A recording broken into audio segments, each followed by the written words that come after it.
Your first interest in design came about in the Midlands, you know, where Land Rovers and Range Rovers are built. And a particular building had quite a great influence on your interest in design. A lot of that is carried through. What was that building? It was right in the centre of Coventry, and the building was actually called the Round Cafe. It sat on a central column, cylindrical, with a lot of glass. And as a very young child, I used to sit in there. My mother worked in there for a while. So I was introduced to this world of modernism and futuring from a very young age. Gerry, when you look at these two cars, I mean, they're obviously directly related. It also shows how things have utterly changed since the day that car was built as a luxury SUV.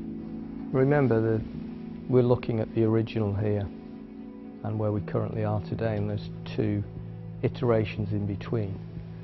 So that evolution, I mean, when you're looking at this to that, it's quite polarising.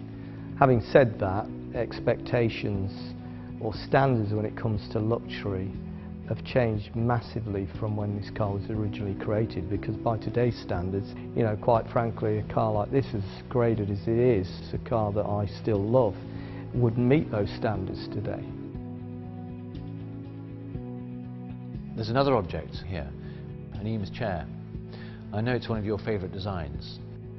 It has certain values that are important to me in design, you know, being true to materials. The fact that rather than covering up the structure, the base, they've celebrated that. You know, the way it's constructed is as much about the design as the pure aesthetics. And I know another one of your interests is wristwatches. And there's a particular watch that you like, which is a Patek Philippe Calatrava, and that was actually designed in the 1930s. I just love it because of its simplicity.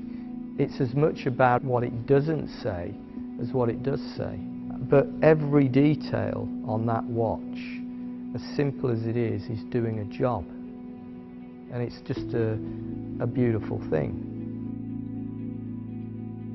Now, you're a collector of art, Gerry, and in particular I've noticed you've got some Joseph Alber's prints. One of the reasons why I like Albert's so much is the precision of his work through the printing process, you know, silk screen printing, which allows you to get perfect lines of connecting colour. If you look at a painting by Albert's where he paints on a canvas, the canvas has got undulations in it, and for me that spores that perfect precision. And I never tired of them. I bought my first collection by Albert's, I don't know, 15 years ago. The Kaufman house.